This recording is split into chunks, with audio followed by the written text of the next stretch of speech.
मैं भारत को भारतीयता की मान्यता के आधार पर फिर से खड़ा करना चाहता हूं, उस काम में लगा हूं।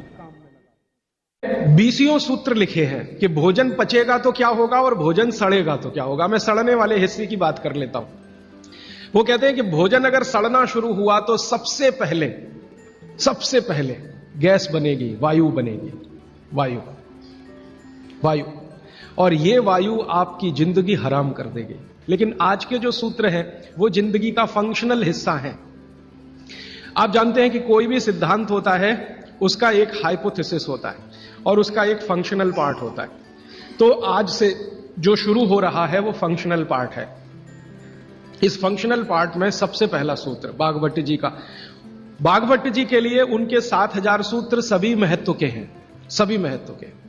उन 7000 में से मैंने कुछ चुनकर निकाले हैं जो मुझे लगता है 2007 के हिसाब से बहुत महत्व के हैं। हो सकता है 3500 साल पहले कोई सूत्र बहुत महत्व के हों और अब 2007 में हमारी जीवन शैली के हिसाब से वो उतने महत्व के ना हो, क्योंकि भागवत जी ने जिस जीवन शैली में रहते हुए वो सूत्र लिखे हैं वो ऋषि मुनियों की जीवन शैली है। आपकी जीवन शैली और ऋषि मुनियों की जीवन शैली में थोड़ा अंतर है।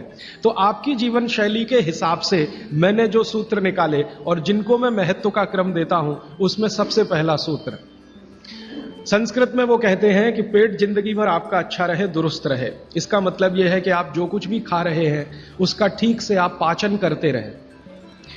वो कई बार ये लिखते हैं अपने सूत्रों में कि खाना महत्व का नहीं है, खाने को पचाना महत्व का है। आपने खाने को खाया ये इतना महत्व नहीं है, जिसको आपने खाया उसको पचाया ये ज्यादा महत्व का है।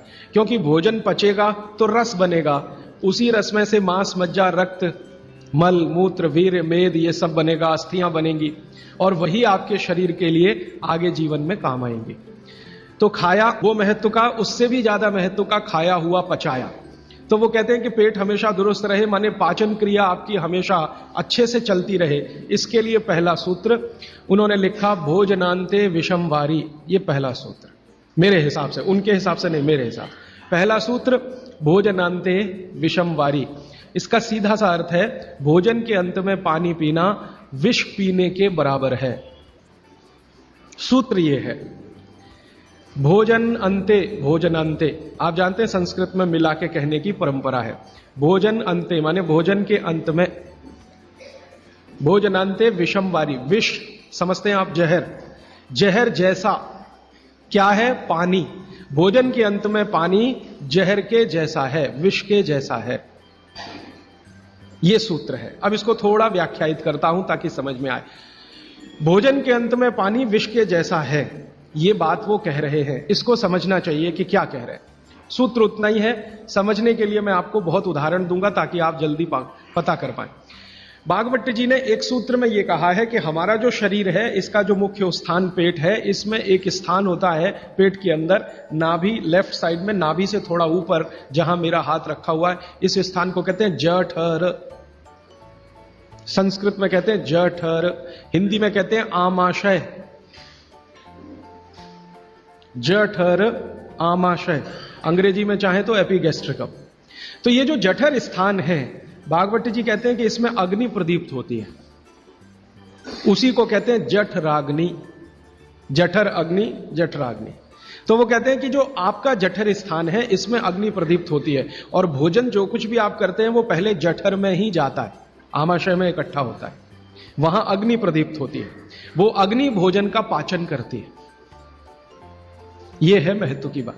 अब अग्नि प्रदीप्त हुई, आपने भोजन किया, अग्नि प्रदीप्त हुई। और भागवत जी इसके लिए एक सुंदर श्लोक लिखा है, लंबा है लेकिन हिंदी में बताता हूं। वो ये कहते हैं कि खाते ही अग्नि प्रदीप्त होती है, ऐसे ही जैसे आप बिजली के स्विच को ऑन करते ही लाइट जलती है। ये ऑटोमेटिक है, अपने आप होती है। आपने रोटी का पहला टुकड़ा मुंह में डाला और जैसे ही टुकड़े को चबाना शुरू किया, लार बनना शुरू हुआ, तुरंत अग्नि प्रदीप्त हो जाती, पहले ही टुकड़े में। तो ये अग्नि प्रदीप्त हुई। अब आप जो भोजन कर रहे हैं ये इस अग्नि के प्रभाव में पचेगा। तो भोजन के पचने की क्रिया में पहले भोजन रस में बदलेगा। पहले पेस्ट बनेगा, जैसे टूथपेस्ट की कंडीशन होती है वैसा बनेगा, लुगदी जैसा। फिर उसमें से रस बनेगा, फिर रस में से सब कुछ बनेगा। तो वो कहते हैं कि आपने जैसे ही भोजन किया अग्नि प्रदीप्त हुई। अब ये अग्नि भोजन को पचा रही है और आपने भोजन पूरा करते ही पानी पी लिया, गट गट गट गट गट गट। तो क्या हुआ? अग्नि शांत हो जाएगी। आपके रसोई गैस में चूल्हा जल रहा है गैस का, और जलते हुए चूल्हे पर पानी फेंकिए तो बुझ जाएगा। अग्नि का पानी से मेल नहीं है, दुश्मनी है।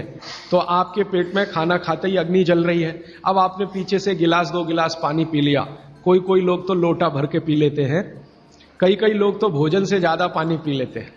तो ये जो पानी गया, इसने अग्नि को शांत कर दिया। अब अग्नि शांत हो गई तो फिर भागवत जी कहते हैं भोजन पचेगा नहीं, वो सड़ेगा।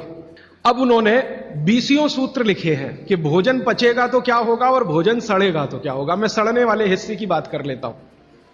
वो कहते हैं कि भोजन अगर सड़ना शुरू हुआ तो सबसे पहले गैस बनेगी, वायु बनेगी, वायु। और ये वायु आपकी जिंदगी हराम कर देगी। और ये वायु की तीव्रता जब बढ़ेगी तो गले में जलन होगी, छाती में जलन होगी, पेट में जलन होगी।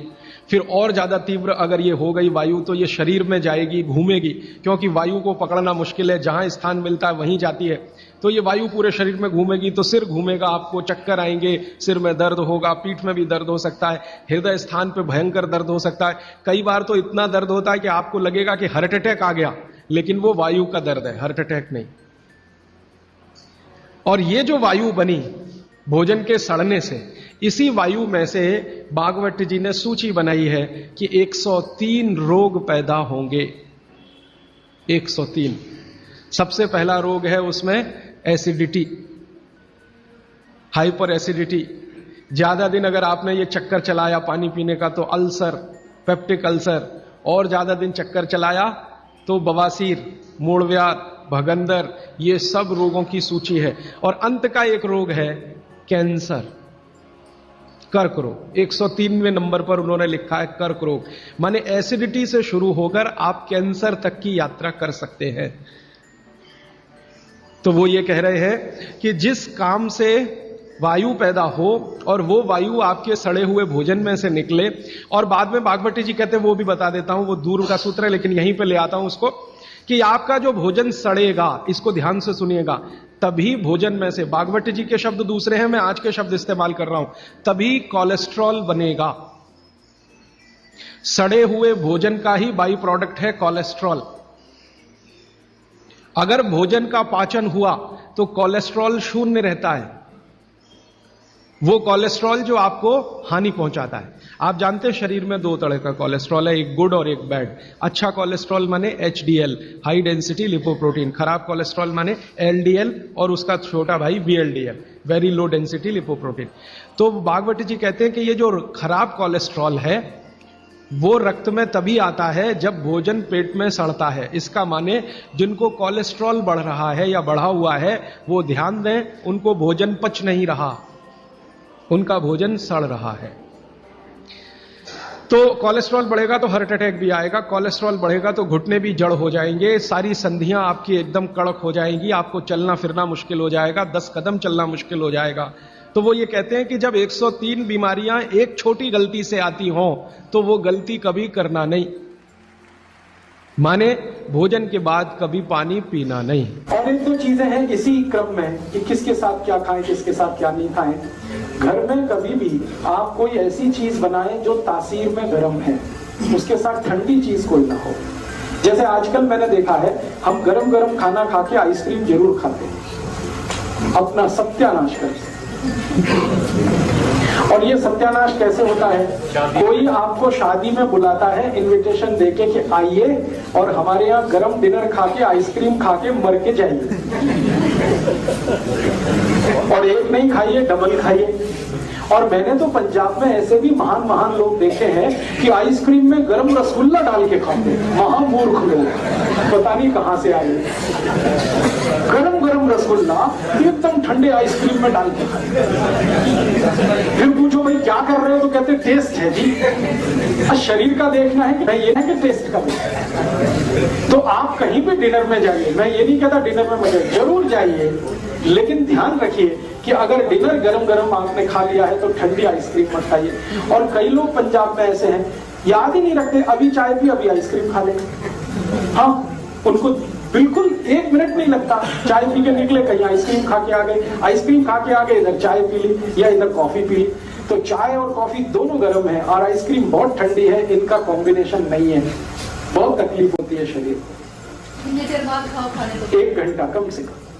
गर्म चीज खाने के 1 घंटे के बाद ठंडी चीज, या ठंडी चीज खाने के 1 घंटे के बाद गर्म चीज। और वैसे मैंने कल आपको सूत्र बताया था, ठंडा कुछ खाना ही नहीं है, क्योंकि आइसक्रीम तो 10 डिग्री से कम की है, वो शरीर को तकलीफ ही देने वाली है।